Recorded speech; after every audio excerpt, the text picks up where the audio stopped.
বললেন, গভীর রাত্রিবেলা আমি এখান থেকে চলে যাব, তুমি আমার বিছানায় শুয়ে যাবে, আর আগামীকাল এই আমানতগুলো মক্কার মানুষের কাছে কাছে পৌঁছে দিও। আমানত রাসূল সাল্লাল্লাহু আলাইহি ওয়াসাল্লামের কাছে মক্কার মানুষেরা রাখতো। তারা নিজেদের বাপকে এত পছন্দ করতো না, এত বিশ্বাস করতো না রাসূল সাল্লাল্লাহু আলাইহি ওয়াসাল্লামকে যতটা বিশ্বাস করতো। নবীজি সাল্লাল্লাহু আলাইহি সাল্লাম এই দায়িত্ব দিলেন আলীকে। হযরত আলীকে জিজ্ঞাসা করা হচ্ছে, আলী জীবনে কোন দিনে বেশি ঘুমিয়েছিলে? হযরত আলী বলেন, যেই দিন রাসূল সাল্লাল্লাহু আলাইহি ওয়াসাল্লামকে কতল করার জন্য তার ঘর ঘেরাও করা হয়েছিল আর তার বিছানায় তার চাদর গায়ে দিয়ে আমি শুয়েছিলাম, সেই দিনে আমি নিশ্চিন্তে ঘুমিয়েছিলাম। এইরকম ঘুম জীবনে আমি আর কোনোদিন ঘুমাই নাই। সুবহানাল্লাহ। এখন আপনারা বলেন, ও বাইগাছের মানুষেরা, যদি আমাদের ঘর আমার মতো মানুষের ঘর যদি কেউ ঘেরাও করে থাকে বা কারো ঘরে আমরা আশ্রয় নেই, সেই ঘরটা ঘেরাও করেছে শত্রু দলেরা, এখন বলেন ওই ঘরের আবদ্ধে আমাদের কি ঘুম আসবে? আসবে? মনে হয় কোন সময় কি করে দেয়, ঘুম হবে না। আর আলী রাদিয়াল্লাহু তাআলা আনহু বলছেন, সবথেকে বেশি আমি সেই দিনে ঘুমিয়েছি। আহা! হযরত আলীকে জিজ্ঞাসা করা হলো কেন? হযরত আলী বলেন, রাসূল সাল্লাল্লাহু আলাইহি ওয়াসাল্লাম যেই বলেছেন, আলী রে, আগামী কাল সকাল বেলায় আমানতগুলো মক্কার অমুক অমুক মানুষের কাছে তুমি পৌঁছে দিও।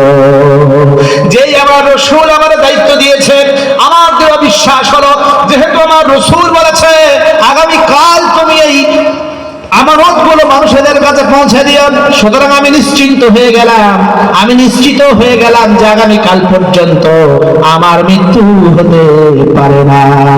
তাহলে বিশ্বাস এখন কাকে বলে? শত্রুর মাঝে ঘুমিয়ে রাসূলের কথায় বিশ্বাস স্থাপন করে রেখেছে। আর আমাদের এত কিছু পাওয়ার পরও বিশ্বাস হয় না।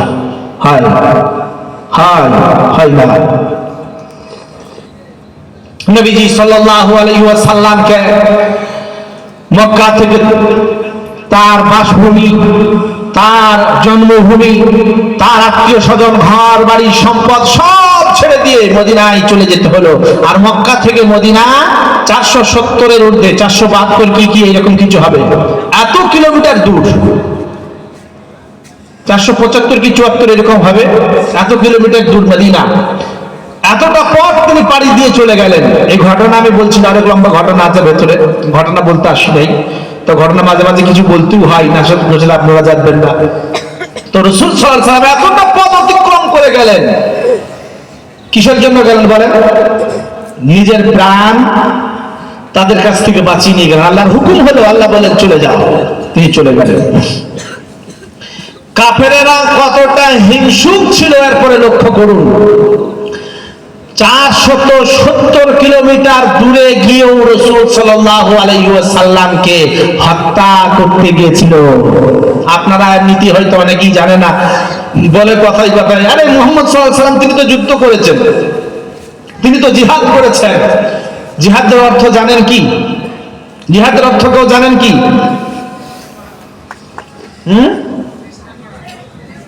কি করার চেষ্টা। হ্যাঁ, একজন সঠিক কথা বলেছে। জিহাদ মানে হচ্ছে চেষ্টা করে যাওয়া। কি চেষ্টা? চেষ্টার কথা আমি বলবো। অশান্ত পরিবেশকে শান্ত করার চেষ্টা করা। কি বললাম? অশান্ত পরিবেশকে শান্ত করার চেষ্টা করা। আর আজকে আমাদের নামে বদনাম দেওয়া হয় না? এর জন্য দোষী কারা? ঈদের দিন ঈদের নামাজ পড়েই শান্তিপুরের ছেলেরা কোথায় যায় বলেন? কোথায় যায়? আর সিনেমা হলে যায় না? আইনক্সের টিকিট গুলো সব মুসলমানের ছেলেরা কাটে না? কাটে। এই সিনেমাগুলো যে দেখানো হয়, যাত্রা দেখা হয়, থিয়েটার দেখানো হয়, এগুলোতে হিরো বানানো হয়, একজনকে হিরো বানানো হয় না? চুরি করলো তাও হিরো। কারো মেয়েকে গাড়িতে করে জোর করে ধরে নিয়ে চলে আসলো, তোমার আমি প্রেম করি, তোমার বাপ কি করবে, এও তার জন্য হিরো না? সে কৌশলে চুরি করলো, এর জন্য হিরো। 5টা মানুষকে খুন করলো, এরপরও সে হিরো। সিনেমায় তাকে হিরো দেখানো হয়। আর ভিলেন যাদের বানানো হয়, গুন্ডা যাদের বানানো হয়, এরা অন্য কেউ না, একটা টুপি পরিয়ে দেওয়া হয় আর গলায় একটা রুমাল দিয়ে দেওয়া হয়, তারপরে বলে দেখে মুসলমান, তার মানে ভিলেন। একে 47 ধরিয়ে দেওয়া হয় আর বলে স্কুলে মার। নচেত কোথায় একটা বাস আড্ডায়, নচেত কোথায় প্লেন হাইজ্যাক কর, নচেত কোথায় তোরা এয়ারপোর্টে যে বিস্ফোরণ ঘটা, নচেত কোথায় কোন নার্সারিতে যে বাচ্চা ছেলেদের উপরে চালা। এটা করে না?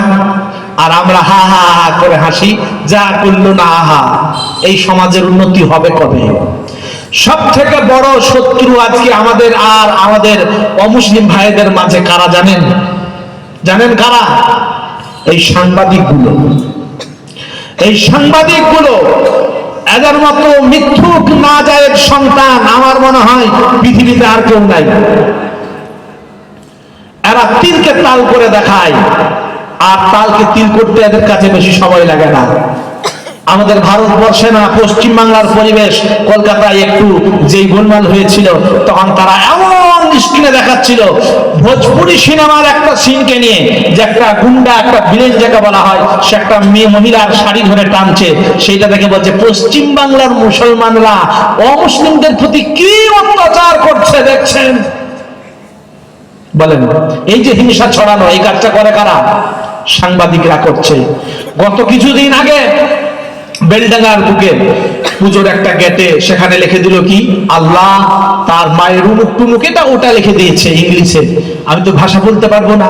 তো সেগুলো লেখার পরে ওখানকার মানুষেরা একটা মারামারি বেঁধে যাবে, প্রশাসন এসে সেটা ট্যাকেল করলো। এটা করার কারণ কি? যেখানে 70% লোক রয়েছে, কিন্তু সেই জায়গায় কেন? বলে আমি সেখানে বক্তব্য দিয়েছিলাম, আমি বললাম ভাইরা আপনারা আজকে অনেক বেশি আছেন, আর এই জায়গায় একটা গেট তৈরি করে এরকম গাল দিল। পশ্চিম বাংলায় কোন জায়গায় দেখেছেন যে কোন আমাদের ধর্মের বাইরে যারা রয়েছে আমাদের ধর্মকে নিয়ে গালি দিয়ে তারা সমষ্টিভাবে এইভাবে গালি দিয়েছে? বললো না। তাহলে এটা করার কারণ হলো হিন্দু এবং মুসলিম দুই জনের মধ্যে বাধা মারামারি লাগিয়ে দেওয়া। সুতরাং আপনারা প্রশাসনের দ্বারস্থ হন, কেউ উত্তেজিত হবেন না। আগামীতে এইরকম অনেক সিচুয়েশন আসবে, কিন্তু উত্তেজিত হওয়া যাবে না। ভাই ভাই সকলে ভাবতে হবে কে লাগাচ্ছে, আসল চোরকে খুঁজুন। কি বলেন? আসল চোরকে খুঁজুন। এইরকম সমাজে বসে, এই চেয়ারে বসে আমাদের মতো লোক বাজাচ্ছে না, কোন আরো অন্যান্য স্টেজে বসে এইরকম দাঁড়িয়ে দাঁড়িয়ে বয়ান করা বা বক্তব্যের মাঝে আমাদের মধ্যে ডিভাইড বাজাচ্ছে, এটা আমাদের ভাবতে হবে, লাফিয়ে পড়লে না। হিংসায় আমি বলেছিলাম একটু আগেই যে হিংসায় নিজের ক্ষতি হয়, অপরের ক্ষতি হয় না। আর আল্লাহ রাসূল বললেন লাইলাতুল কদরের মতো রাত্রিতেও যদি একজন হিংসুক হাত তুলে আল্লাহর কাছে দোয়া করে, আল্লাহ রাব্বুল আলামিন হিংসুকের দোয়া ব্যর্থ করে দেয়, কবুল করেন না। এখন একটা এক্সাম্পল দিই, তাহলেই বুঝবেন হিংসা কত খারাপ। আল্লাহ কি বলেছেন? হিংসা করতে মানা করেছেন। যেই হোক না কেন হিংসা চলবে না। আমার ভাইরা একটা এক্সাম্পল দিই। এক্সাম্পলটা হলো তবরেজ আলী এখন মাঠে নাঙ্গল দিতে গেছে। আপনাদের এখানে চাষ হয়, এটা শুনে যান। তবরেজ আলী মাঠে কোথায় গেছে? চাষ করতে, নাঙ্গল দিতে। এখন আর নাঙ্গল নেই, ট্রাক্টর নিয়ে যায়, তাই তো? তো তবরেজ আলী মাঠে এখন ট্রাক্টরে চাষ করছে ধরুন, বা নাঙ্গল নিয়ে গেছে। তো সেখানে সে দেখতে বলবে একটা পিতলের চকচকে পড়া একটা জিনিস, সে যেই বের করেছে আস্তে আস্তে পরিষ্কার করছে, ঘষে ঘষে যেই পরিষ্কার করছে। এটা কিন্তু একটা গল্প বলছি, হাদিস কোরআন না, এক্সাম্পল বোঝার জন্য। যেই ঘষতে ঘষতে ঘষতে ধোঁয়া বের হয়েছে, হঠাৎ করে এক বিশাল দৈত্য আবিষ্কার হলো। সে এসে বলছে জাহাপানা কি লাগবে বলেন, আপনি আমার মালিক, আমি আপনার গোলাম, আপনি যা চাইবেন আমি তাই দেবো। বললো তাই? তবে একটা জিনিস কিন্তু লক্ষ্য করবেন। বলে কি? বলে আপনি যা চাইবেন পাশের লোকের কিন্তু ডবল হয়ে যাবে। বললো তাই? না না দরকার নেই, থাক, তাহলে দরকার নেই। এই শান্তিপুরে এইরকম মানুষ নাই, কারণ এ তো শান্তিপুর, শান্তির জায়গা, নাকি বলেন? হিংসা করে এখানকার মানুষেরা। বলে এই অমুকের ছেলে চাকরি পাচ্ছে, একটা গুঁজা দিয়ে দে, নাকি? প্রধান এসে বলল রাগ করবেন না প্রধান ভাই, আপনাদের এখানের প্রধানকে বলি নাই, আমাদের ওখানের বলছি, নাকি বলেন? মানে যারা যেভাবে ক্যাটাগরি যে কাজগুলো করে, এসে বলে কি এখনো ঘর পাস নাই? বলে না আমি তো পাই নাই। বলে কেন? বলে এক কাজ কর, কাগজ জমা কর কালকে। প্রধানকে বলছে স্যার অমুক জায়গার ওই লোকটা এসে বললো যে আপনি নাকি পাঠিয়েছেন। বলে আমি পাঠিয়েছি তো কি হবে, আমি তো কত লোককে পাঠাবো। ও বলে দিল কেটে দে। এদিকে বললো আয় মুনাফিকিয়াত, এখানে নাই, ওটা আমাদের ওদিকে আছে, কারণ আমাকে পেরিয়ে যেতে হবে ভাই, মারামারি করেন না, নাকি বলেন? এখানে সব ভালো লোক। আর সমাজে এটা চলছে, আমানতের মালগুলো, জনগণের মালগুলো মানুষেরা মনে করে এইটা আমার বাপের সম্পত্তি, সেইভাবে খরচা করে যায়। হয় না এটা সমাজে? আমানত রক্ষা করতে পারে না। আপনাকে যদি বলা হয় এই কথাটা তোমারে বললাম বন্ধু, কাউকে বলো না, ও এসে বললো জানিস এটা এইরকম এইরকম।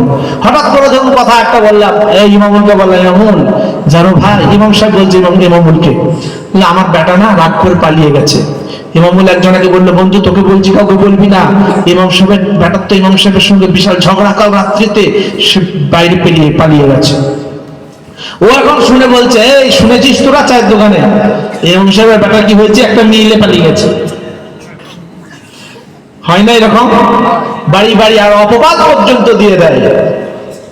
তো আজকে সাংবাদিকগুলো এই কাজ করছে, হিংসা করা যাবে না। আমি যে এক্সাম্পল দিচ্ছিলাম, দৈত্য বের হয়ে বলছে যে কি চাই তোমার বলো, তবে একটা শর্ত রয়েছে, তুমি যা চাইবে পাশের লোকের কিন্তু ডবল হয়ে যাবে। বলে না তাহলে আমার দরকার নাই, আমি চাইবো আর এদের হবে দরকার নাই। এইরকম সমাজে লোক নাই? আমি কেন করতে যাবো, সবার তো দরকার, আমার কি প্রয়োজন আছে? আর আপনি যদি দায়িত্ববান না হন তাহলে কিন্তু সমাজের উন্নতি হবে না। এই জন্য সকলকে আসতে হবে সমাজ কল্যাণের জন্য। আমি বলেছি কিন্তু ভালো মানুষ চিনতে গেলে কটা গুণের দরকার? একটা বলছি তো এখন নাকি, একটা হলো কি ইউমিনুনা বিল্লাহ, আল্লাহর প্রতি বিশ্বাস। হ্যাঁ, হঠাৎ করে এই যে আমরা ফ্যাশনে পার হলাম, ঝড় যদি চলে আসে, ঝড় যদি আসে মানুষেরা ডাকবে কাকে? হ্যাঁ, আল্লাহ তুমি বাঁচাও। তখন বলবেন এই ফ্যাশনওয়ালা একটু দেখো, বলবো আমার নিয়ন্ত্রণের বাইরে, কি করব?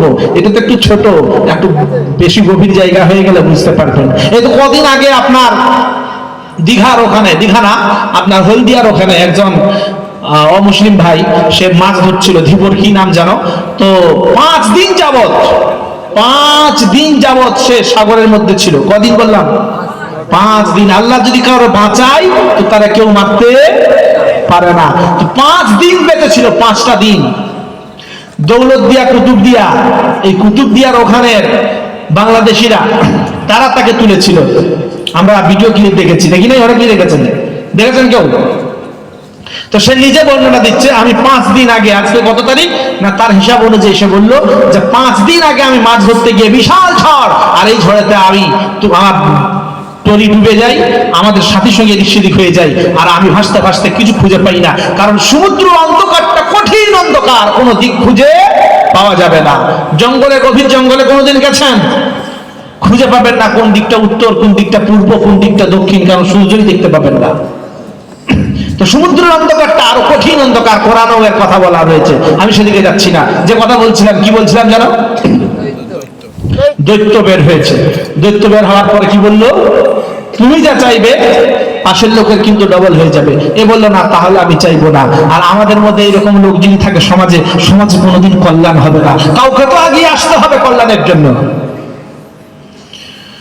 ও কি করলো? প্রদীপ নিয়ে বাড়িতে চলে গেল। বাড়িতে গিয়ে বলছে, এই সাকিনা এদিকে কিন্তু আসবি না। বললো কেন? বলছে এই ঘরে একদম প্রবেশ করবি না, আর মেয়েদেরকে যেইটা মানা করা হয় সেটা কিন্তু আগে করবে। কি বলেন, করবে না? কারণ ও করে একটু যে না, দেখতেই হবে, কি যেন দেখে গেল। ও যেই পালিয়ে গেল, সাকিনা ঘরের ভিতরে ঢুকেছে। ঢোকার পরে দেখছে মাটি ধুলোবালি লেগে রয়েছে। বললো মিনসে কথাকার, আমাকে বললি তো আমি পরিষ্কার করে দিতাম। ও বের করে যেই ঘষেছে, আর দৈত্য বের হয়ে গেছে। বললো মালকিন কি চাই বলেন? আর মেয়েদের একটা জিনিস কি বলেন তো, ধৈর্য ধরতে মোটেই পারে না। যেই বলেছে সঙ্গে সঙ্গে বলছে, আর একটা যে কথা বলবে সেটা শোনারও কোনো প্রয়োজন মনে করে না। বললো সত্যিই তাই? তুমি যেটা বলছো এটাই হবে? বললো হ্যাঁ এটাই, তুমি যা চাইবে তাই পাবে। এই কিন্তু যে বলতে যাবে আর একটা শর্ত, যে পাশের লোকের ডবল হয়ে যাবে, এটা কিন্তু আর বলতে দেয় নাই। বলে যদি তাই হয় তাহলে দেখতেই তো পাচ্ছ এরকম জীর্ণ শীর্ণ ঘর, একটা বিশাল বিল্ডিং বানিয়ে দাও। বিশাল বিল্ডিং হয়ে গেছে। এখন এর যদি একটা বিল্ডিং হয়, পাশের লোকের কি হবে? হ্যাঁ, এর একতলা হলে ডবল বলেছে, ওর 2তলা হবে, একটা হলে 2টো হবে, এরকম প্রচুর বিল্ডিং হয়ে গেছে। তবরেজ আলী সে যে নাঙল দিতে গেছিল, মাঠে চাষ করতে গেছিল, এখন আর ঘর খুঁজে পাচ্ছে না। এও দেখছে অনেক সময় পার হয়ে যাচ্ছে, অভাব হয়ে যাচ্ছে, বাইরের দিকে বেরিয়ে দেখছে ওই শান্তিপুরের ওই দিক থেকে আসছে, বলে এদিকে আসো এদিকে আসো। চিনতে পারছো না? বলে চিনবো কি করে? বলে কেন চিনতে পারছো না? বলে দেখ কি হয়েছে। বলে তাই তো, আমি তো দেখি নাই। বলে এগুলো হলো কি করে? বললো দৈত্য আমাকে বলেছিল তুমি যা চাইবে অপর লোকের, পাশের লোকের ডবল হয়ে যাবে, এই জন্যই তো আমি চাই নাই। বলে হাই আল্লাহ, আমি তো চেয়ে ফেলেছি, তাহলে হবে কি? বলে তোকে ওই জন্যই তো বলেছিলাম যে ওদিকে যাবি না। তাহলে উপায় কি? বলেছ বাড়িতে চলো। বাড়িতে এসে এখন উপায় খুঁজছে কি করা যায়। এখন এসে বলছেন সাকিনা আমি উপায় খুঁজে পেয়েছি। বলে কি উপায়? বলে খসা দে। যেই ঘষেছে দৈত্য বের হয়েছে। তবে জানি এখন বলছে দৈত্য শোনো, এই মুহূর্তে আমার একটা চোখ কানা করে দাও আর একটা ঠ্যাং খোঁড়া করে দাও। এখন এর যদি একটা চোখ কানা হয় আর একটা ঠ্যাং খোঁড়া হয়, তাহলে ওর কি হবে বলেন? পাশের লোকের কি হবে বলেন? সব ডবল হয়ে যাবে। তো এদের একটা করে চোখ আর একটা করে ঠ্যাং খোঁড়া, আর পাশের লোকের সব খোঁড়া, সব বন্ধ। বললো সব তো আমাদের, অসুবিধা কি আছে? তো এখন বর্তমানে যদি আমরা এটা চাই, কাক একদিন বলছে, মানে বক একদিন বলছে আল্লাহর কাছে, আল্লাহ এত পানি দাও বাঁশ গাছ সব যেন ডুবে যায়, এই শিয়াল কোথায় থাকে আমি দেখবো। বকের কথা এটা মানায়? হ্যাঁ, তাহলে এখানে যদি হিংসা কেউ করে যে সব শেষ হয়ে যাক আমি থাকবো, এটা কিন্তু হিংসার কথা। এই হিংসা আনা যাবে না, হিংসা থেকে দূরে থাকতে হবে। আল্লাহ বললেন কাইলা ইয়াকুনা দুলাতাম বাইনাল আগনিয়াই মিনকুম, কোরআন বলছেন, আল্লাহ রাব্বুল আলামিন বললেন ওয়ালা ইয়াজরিমান্নাকুম শানানু কওমিন আলা আল্লা তা'দিলু ইদিলু ওয়া আকরাবু লিত্তাকওয়া। কোন জাতি, কোন গোষ্ঠী, কোন কওম হিংসা করে তাদেরকে শেষ করে দিতে যেও না। আল্লাহ রাব্বুল আলামিন হিংসা পছন্দ করেন নাই। এইজন্য আর হিংসা করব আমরা? করব না, হিংসা করব না। সকলের সঙ্গে কথা বলবো তো? চাচা যে একটু জমি নিয়ে নিয়েছিল, আর কথা হবে? চাচা অনেকেই হক মেরে রেখে দিয়েছে। এই হক যারা মেরে রেখেছেন শুনে নেন, আল্লাহ পাক ক্ষমা করবেন না।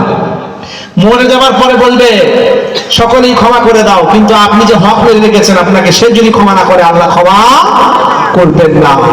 রাসূল সাল্লাল্লাহু আলাইহি সাল্লাম বলেছেন যে তুমি কাঁদছো, আল্লাহ পাক তো ক্ষমা করে দেবে, কারণ তুমি মুসলমান হওয়ার আগেই গুনাহগুলো করেছো। ইসলামে আসার পরে এই গুনাহ করার কোনো স্কোপ নাই, কোনো জায়গা নাই।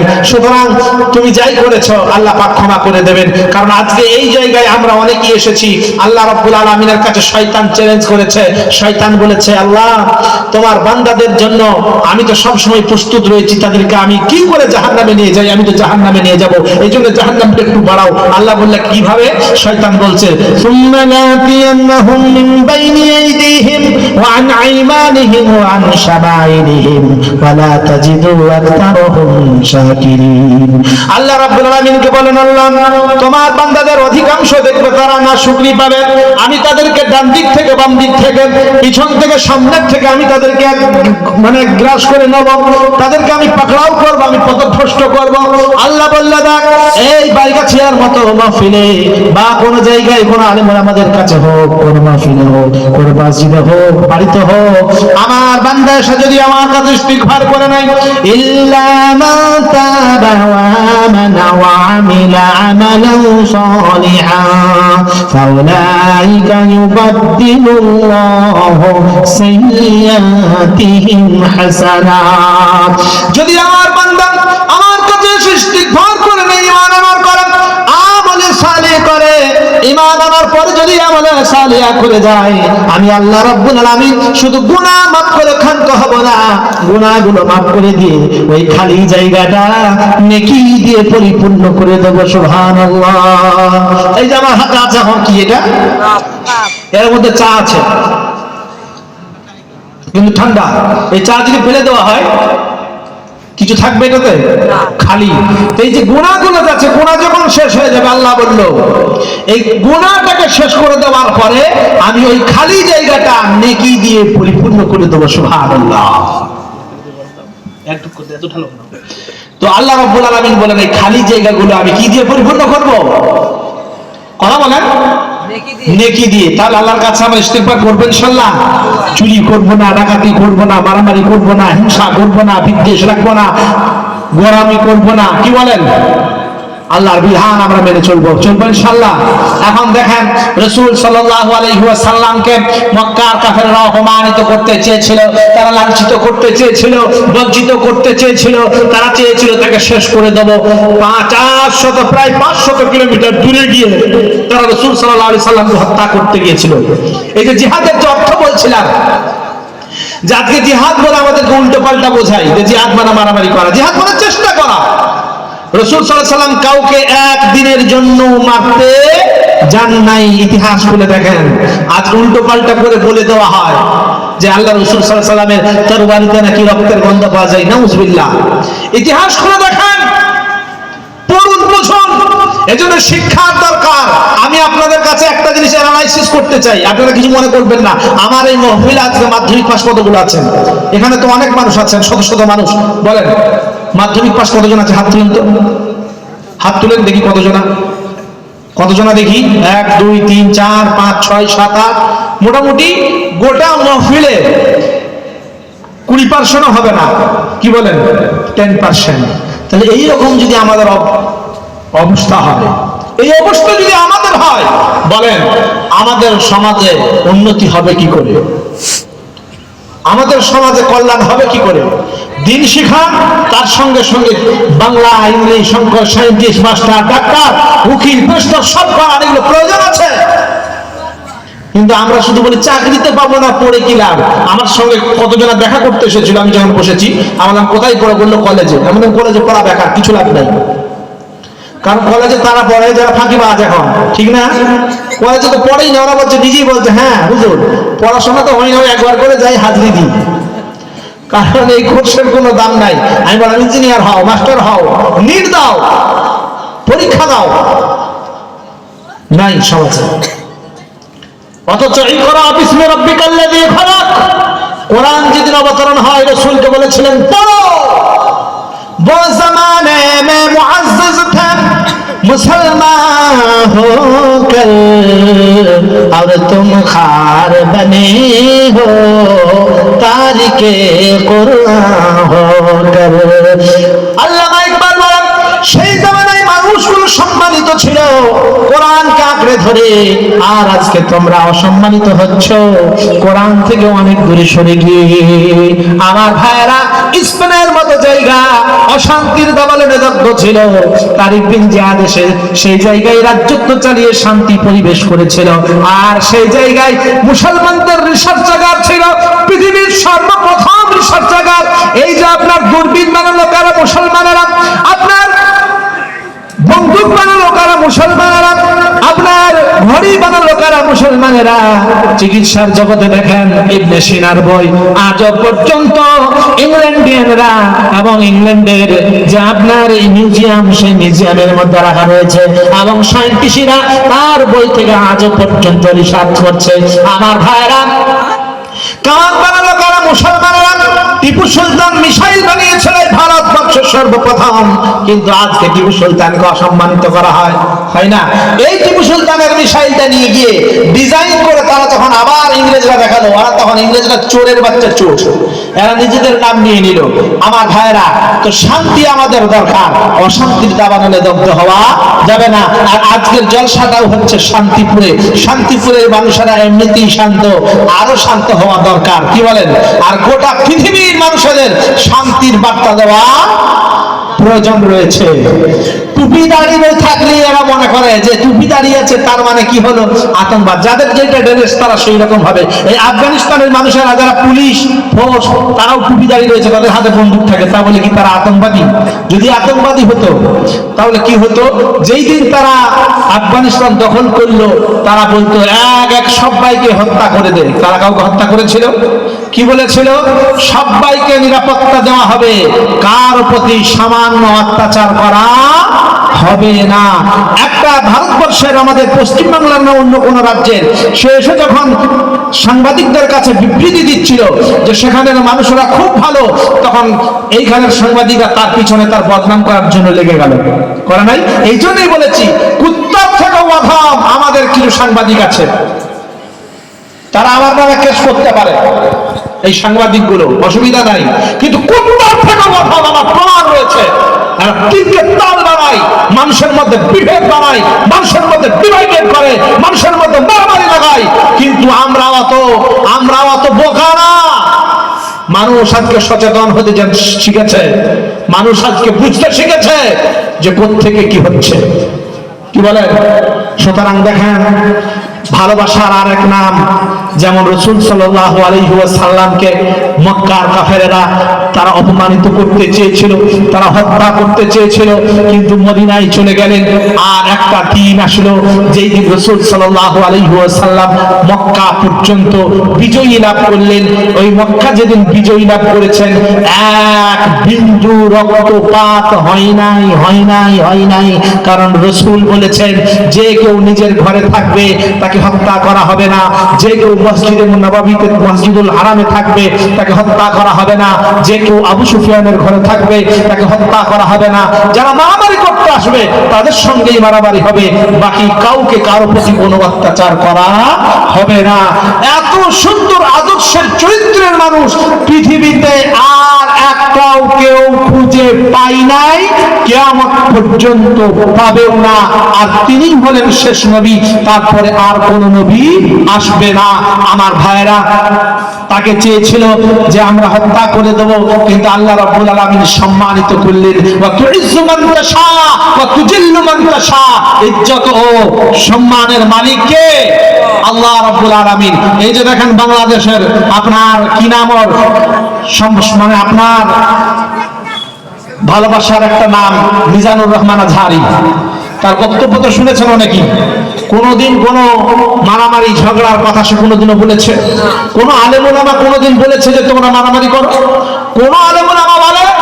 কোন আলেম বলে না, কোন উলামা বলে না। যদি কেউ বলে থাকে জানবেন সে কোনো আলেম নয়, সেই ভেষধারী মানুষ। তারা ডিভাইডেড করে, কারণ আল্লাহ রাব্বুল আলামিন ডিভাইডেড করতে মানা করেছেন। আমার ভাইরা, মিজানুর রহমান আজহারিকে একটা সময় এমন তারা চাপ সৃষ্টি করলো যে বিদেশ পর্যন্ত চলে যেতে হলো, হিজরত করতে হলো। আর গত কয়েকদিন আগে সে একটা প্রোগ্রামে সকলকে বলেছে যে সকলে আমাদের ভাই ভাই, আমরা অমুসলিম এবং মুসলিম আমরাও ভাই ভাই। কি রকম? আদম আর হাওয়ার সন্তান আমরা সবাই, সুতরাং আমরা ভাই ভাই, আমাদের একে অপরের হক কেউ যেন নষ্ট না করে। হ্যাঁ, কত সুন্দর কথা। এটা রসুলের কথা, এটা তার কথা নয়, তিনি শুধু রিলে করেছেন। আর আজকে আমার রসুলের কথা আমিও আপনাদের কাছে রিলে করে যাচ্ছি। এই কথা বললো যে কোনো মারামারি না, কোনো ঝগড়া না, কোনো ঝঞ্ঝাট না, ভালোবাসার আর এক নাম। কিন্তু যে এই কথাগুলো বললো, এই বার্তাগুলো দিল, 15 লক্ষ মানুষ সেখানে হলো। আর এক শ্রেণীর মানুষ রয়েছে মুশরিকদের মধ্যে, এই যে আলাউদ্দিন জিলেপি বলে, আমি বলেছিলাম আগে, এই জিলাপির মতো শুধু গোলমাল গোল পাকাই। এই জিলেপি এসে বললো, আরে এই লোক তো আমাদের অনেক হয়, এগুলো সব ভাড়াটিয়া করালো। যেখানে একটা শান্তির বার্তা দেওয়া হচ্ছে, সেখানে আমাদের মধ্যে আবার এরকম গোলমেলি জিলিপি লোক অনেক আছে। জিলিপি সোজা হয় না, বাঁকা হয়, বাঁকা। আলাউদ্দিন জিলিপি বাংলাদেশের, সে শুধু গোলমাল পাকানোর জন্যই আসে, মানুষের মধ্যে ডিভাইডেড করতে চায়, মানুষের মধ্যে ঝগড়া বাঁধাতে চায়। মিজানুর রহমান আজহারি সে বলল, ভাইরা, একে অপরের প্রতি হিংসা না, একে অপরের প্রতি মারামারি না, একে অপরের প্রতি লাল চক্ষু দেখাবে না, একে অপরের হক নষ্ট করবে না, সকলেই ভাই ভাই হিসাবে থাকবে। কারো প্রতি কেউ যদি অত্যাচার করে, তোমরা সকলেই এসে দেখবে যে অত্যাচার হবে কেন, হচ্ছে কেন, অত্যাচার হতে দেওয়া যাবে না। কিন্তু পরক্ষণে আবার বিবৃতি দিচ্ছে আলাউদ্দিন জিলিপি যে মিজানুর রহমান আজহারি সে তো পালিয়ে গেছিল, পালাই নাই, তাকে তোমরা পালানোর জন্য জোর করেছিলে। আলেম ওলামাকে এইরকম যারা হক কথা বলে তাদেরকে কিন্তু পালানোর জন্য করে দেয়, করে না? যারা হক কথা বলে, হক কথা বলনেওয়ালা লোকেদের পাশে কেউ দাঁড়াই না। সবাই বলে কি দরকার ছিল ওর বলা, কি প্রয়োজন ছিল বলা, কে বলতে বলেছিল, বলে না? কিন্তু হকের কথা যদি আপনি না বলেন, জানবেন আপনার মানবতা শেষ হয়ে গেছে। এই তাহিরি বলে দিন দিন নাকি আমার মহফিলে এত লোক হয়, কিন্তু লোক হতে পারে তোমার ওই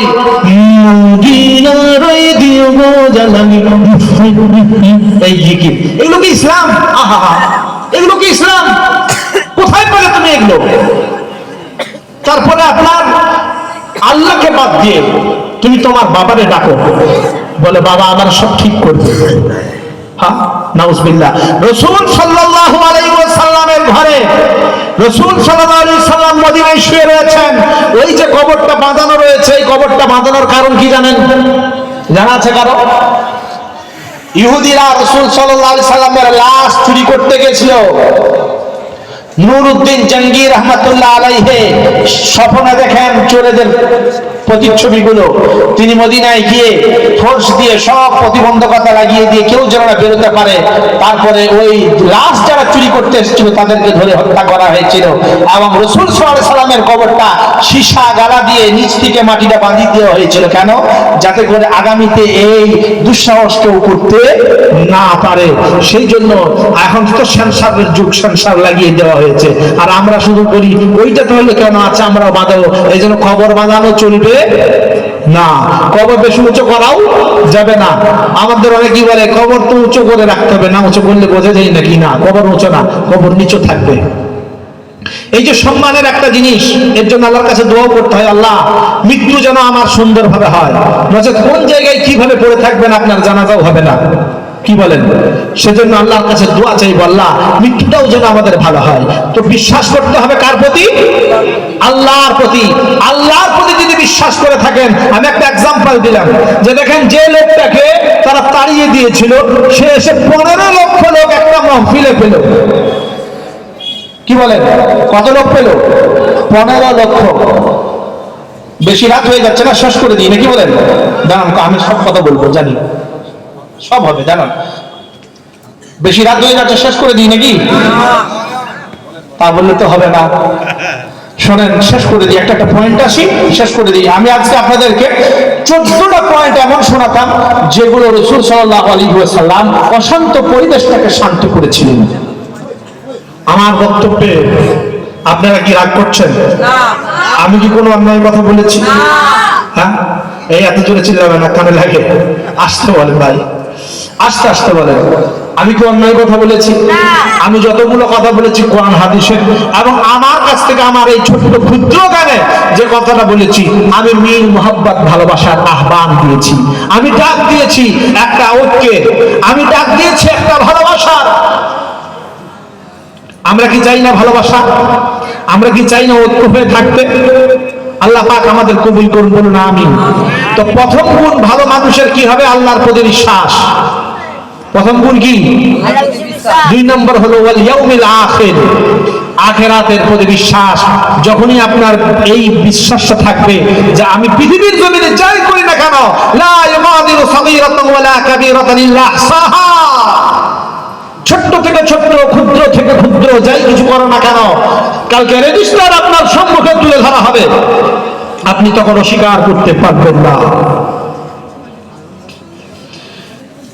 সেই দিনে সব ধরা পড়বে, কার প্রতি হিংসা করেছেন, কার অন্যায় করেছেন, কার হক নষ্ট করেছেন, সেই দিনে সব ধরা পড়ে যাবে।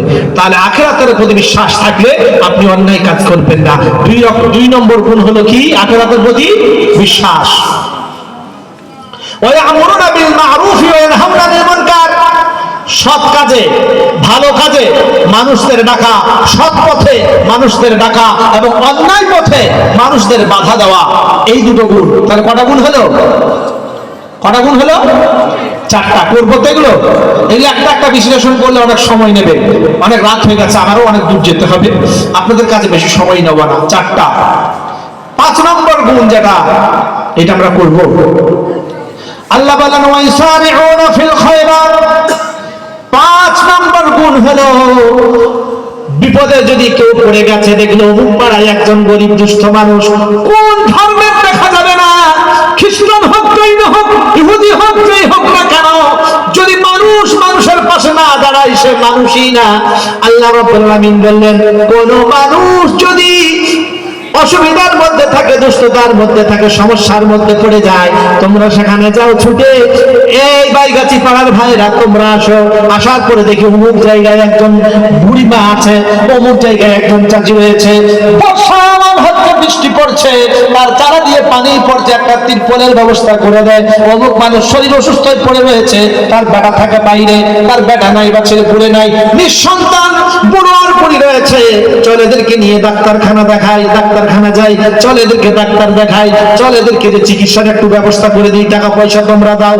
এই জায়গায় ঝুঁকে এসে একটা সাহায্য করে দেওয়া কোন ধর্মের, কোন জায়গার না দেখা, মানুষ মানুষের উপকারে আসা, মানুষের জন্য আসা, এই কাজটা যদি কেউ করে, আল্লাহ বলেন উলাইকা মিনাস সালিহিন, তারা হলো সব ভালো লোক। সুবহানাল্লাহ। পাঁচটা গুণ দেখবেন যদি আছে, জানবেন লোকটা হলো কে ভালো। আর আল্লাহ বললেন ইয়া আইয়ুহাল্লাযীনা আমানু লা তুলহিকুম আমওয়ালুকুম ওয়ালা আওলাদুকুম আন যিকরিল্লাহ।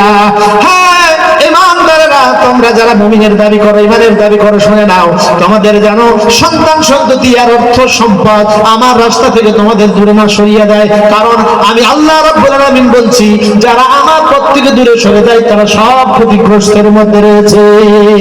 উলাইকা, তারা সব, এদের জন্য বলল উলাইকা হুমুল খাসিরুন, তারা সবাই ক্ষতির মধ্যে রয়েছে। ওখানে কি কোনো বিবাদ বেড়েছে নাকি?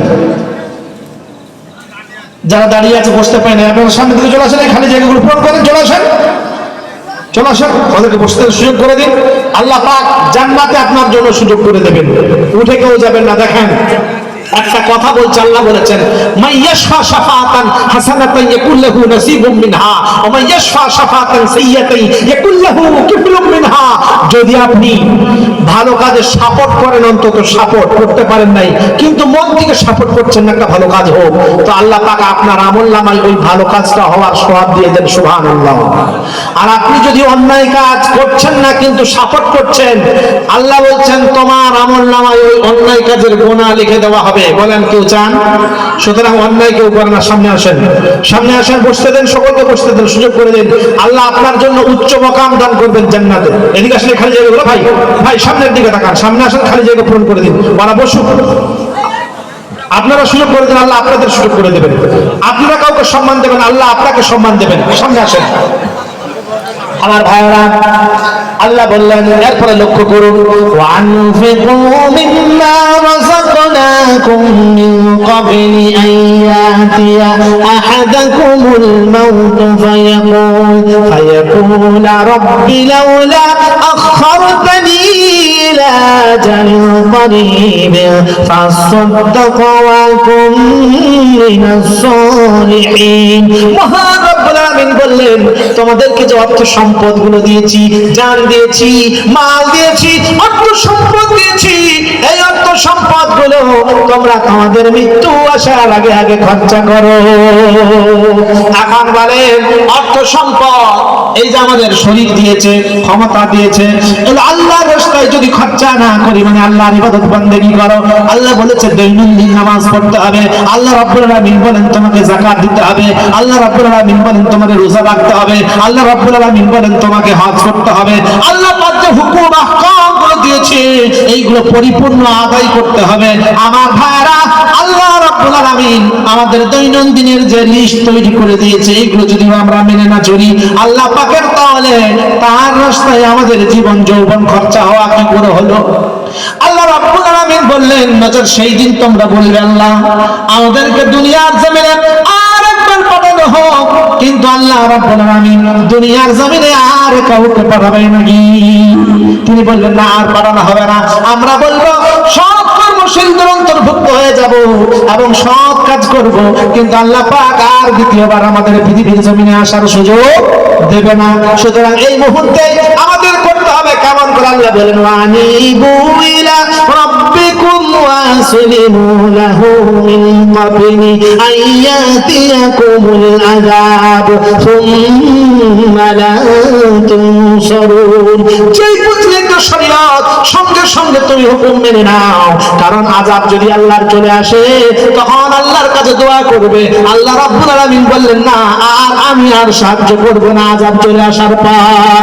ফিরআউন চেয়েছিল আমিও মুসলমান বলে দাবি করব, আল্লাহ রাব্বুল আলামিনের কাছে বললেন আমিনুল মুসলিমিন হযরত জিবরিল আমিন বলছেন আমি সমুদ্রের নিচে তরুলতা মহিলা বালি যা ছিল ফিরআউনের মুখের মধ্যে দিয়ে দেবে দিলাম, আর ফিরআউন কলমা পড়ার জন্য সুযোগ পেল না।